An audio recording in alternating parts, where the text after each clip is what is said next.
तो आपकी सरकार को 1 साल हो चुका है राजस्थान में, क्या बड़ी उपलब्धियां? पिछली सरकार में कमियां थी, उसको भी हमने दूर कर दिया। जो पेपर स्कैम होते थे, लीक होते थे, जिस तरह से रोजगार की कमी आई, इन्वेस्टमेंट की कमी आई, वो बदले।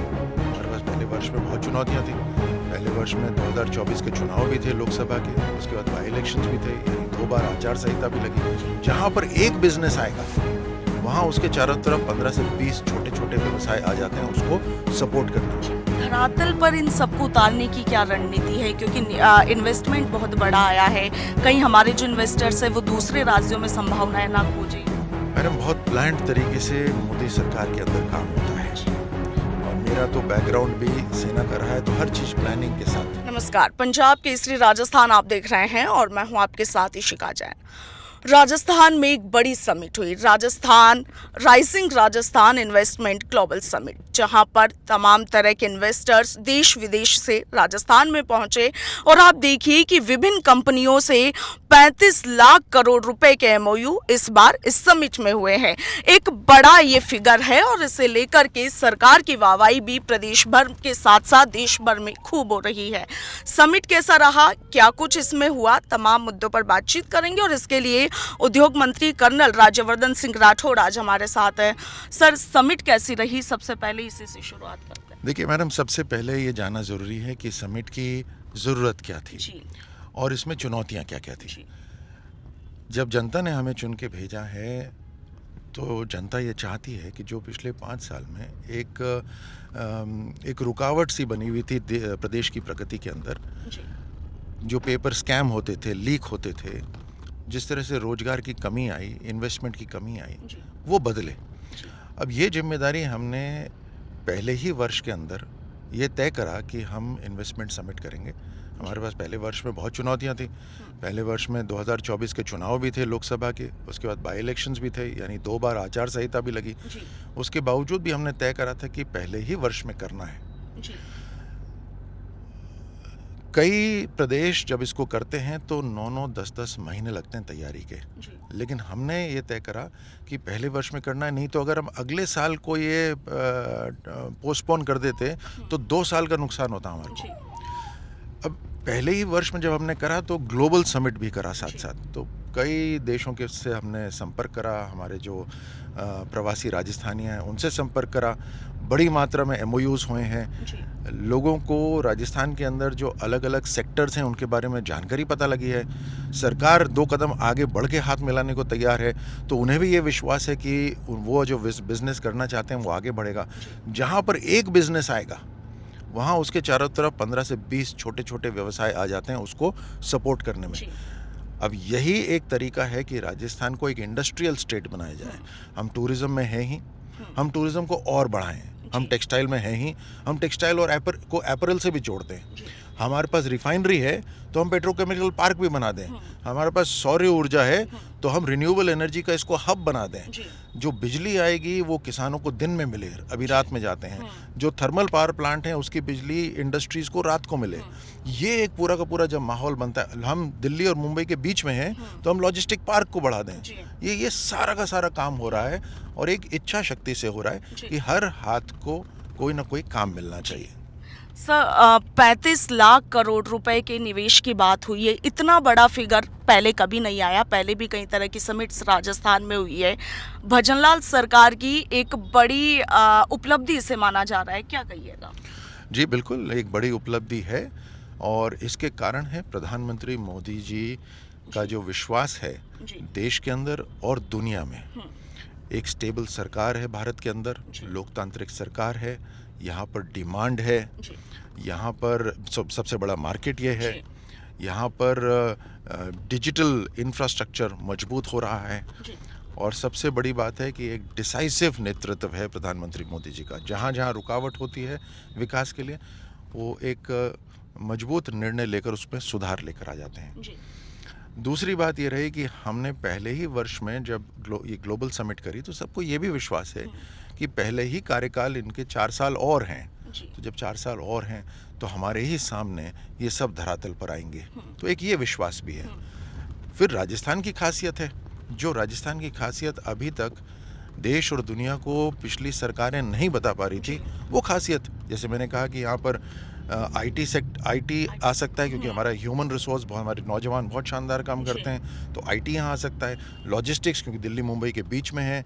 रिन्यूएबल एनर्जी, क्योंकि सौर ऊर्जा की कोई कमी नहीं है। ज़मीन की उपलब्धता में कोई कमी नहीं है, तो यहाँ बड़े बड़े मैन्युफैक्चरिंग यूनिट्स आ सकते हैं, इंडस्ट्रियल पार्क आ सकते हैं, प्राइवेट इंडस्ट्रियल पार्क्स आ सकते हैं। यहाँ पर स्किल और एजुकेशन की पहले भी कोई कमी नहीं रही थी और आगे और बढ़ रहा है, तो यहाँ पर हर तरह से स्किल्ड यूथ आपको मिलेंगे। जैसे मैंने कहा, हमारे टेक्सटाइल पार्क्स यहाँ पे पहले से थे, उसको हम और बढ़ाएंगे। तो ये सारे जो सेक्टर्स हैं उसकी अवेलेबिलिटी का भी जो जानकारी, जो राजस्थान की खासियत है, उसका भी लोगों को पता चला। जी, धरातल पर इन सबको उतारने की क्या रणनीति है, क्योंकि इन्वेस्टमेंट बहुत बड़ा आया है, कहीं हमारे जो इन्वेस्टर्स हैं वो दूसरे राज्यों में संभावनाएं ना खोजें, तो इसके लिए क्या योजनाएं हैं? मैडम, बहुत प्लान्ड तरीके से मोदी सरकार के अंदर काम होता है, और मेरा तो बैकग्राउंड भी सेना का रहा है, तो हर चीज़ प्लानिंग के साथ। हमने ये समिट भी बहुत कम समय में करी, इसमें बहुत प्लानिंग हुई, बहुत समन्वय हुआ अलग अलग विभागों का। चीफ सेक्रेटरी साहब ने सारे विभागों को बुला के, ताकि एक साथ एक तालमेल से काम करें। हमारे मुख्यमंत्री जी ने हर तरह से दिशा भी दी और समर्थन भी दिया हर विभाग को उस दिशा में काम करने के लिए।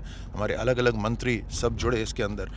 अब जब एमओयू हो गए हैं, इसके बाद धरातल पे उतारने के लिए भी हमारी प्लानिंग है। जिस तरह से हम अलग अलग इन्वेस्टमेंट जो आए हैं उसका हम कैटेगराइजेशन करेंगे कि कौन सी कैटेगरीज हैं, कौन कौन से सेक्टर्स हैं। कई सेक्टर्स में इन्वेस्टमेंट में ऐसा होगा जहां मल्टीपल विभागों की जिम्मेदारी होगी, उसके अंदर हम छोटे लेवल पे कमिटीज़ बनाएंगे।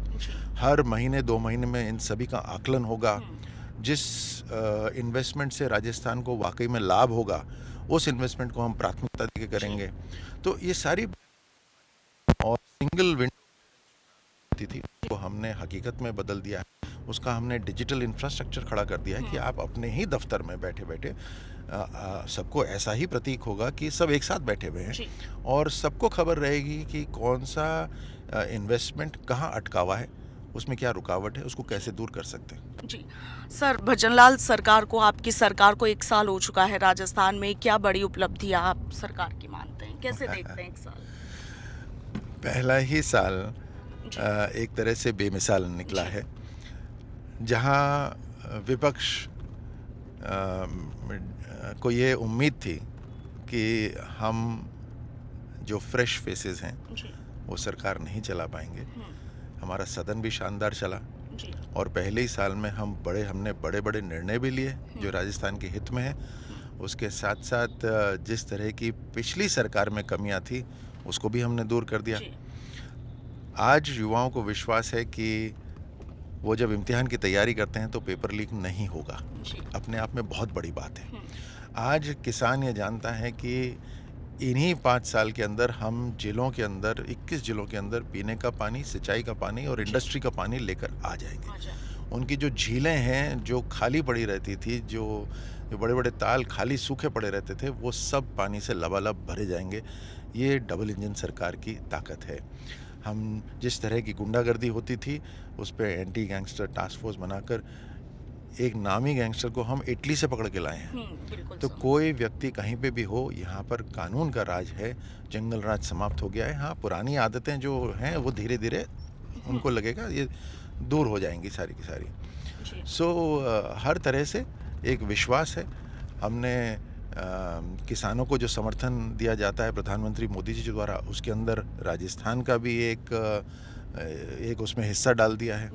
हमने जो पेट्रोल की दाम जो ऊंचे हो रखे थे, जो गंगानगर और हमारे जो बॉर्डर शहर थे वहाँ पेट्रोल के दाम बहुत ऊपर हो रखे थे, हमने उसको भी कंट्रोल कर दिया, उसको भी हम नीचे लेकर आ गए। हर तरह से पहले ही वर्ष के अंदर एक स्टेबल सरकार, एक मजबूत सरकार दिख रही है जो तेज गति से आगे बढ़ रही है, युवाओं के लिए एक भविष्य तैयार कर रही है ये राइजिंग राजस्थान करके, जहाँ पर एम्प्लॉयमेंट जनरेशन होगा, चाहे डायरेक्ट एम्प्लॉयमेंट हो या इनडायरेक्ट एम्प्लॉयमेंट हो। पिछली सरकार ने युवाओं को ना तो पेपर देने दिया ठीक तरह, ना उनकी नौकरी की करी। हमने ये घोषणा कर दी कि हम 4 लाख नौकरियां देंगे सरकार की। आप देख रहे हैं बार बार हमारे कार्यक्रम होते हैं, हज़ारों की संख्या के अंदर वहाँ पर नौकरियां दी जा रही हैं, वैकेंसीज अनाउंस हो रही हैं, और इम्तिहान हो रहे हैं बिना पेपर लीक के, बिना सिफारिश के बच्चे अपने योग्यता से नौकरी पा रहे हैं और उनको सर्टिफिकेट्स मिल रहे हैं नौकरी के। तो ये माहौल पूरा तैयार हो रहा है। जी, thank you so much sir. Rajasthan के कैबिनेट मिनिस्टर राज्यवर्धन सिंह राठौड़ आज हमारे साथ जुड़े। राइजिंग राजस्थान पर तमाम तरह की बातचीत उन्होंने की। राजस्थान को इसकी ज़रूरत क्यों पड़ी, इसके साथ ही जो 35 लाख करोड़ रुपए का निवेश हुआ है, जो MOU साइन हुए हैं 35 लाख करोड़ रुपए के, उसे लेकर भी राज्यवर्धन सिंह राठौड़ ने अपनी बात रखी। आपका क्या कुछ कहना है कमेंट सेक्शन में ज़रूर बताइएगा। और वाकई में बचनलाल सरकार को, क्योंकि अभी तक एक ही साल हुआ है, ऐसे में राइजिंग राजस्थान से राजस्थान को बड़ी उम्मीदें जगी। इसके साथ ही बचनलाल सरकार के आने वाले 4 सालों से भी राजस्थान वासियों को अब काफी उम्मीदें हैं। अपनी राय आप कमेंट सेक्शन में जरूर लिखिएगा। फिलहाल के लिए इतना ही। मैं आपके साथ इशिका जैन, वीडियो जर्नलिस्ट दीपक शर्मा के साथ, पंजाब केसरी, राजस्थान।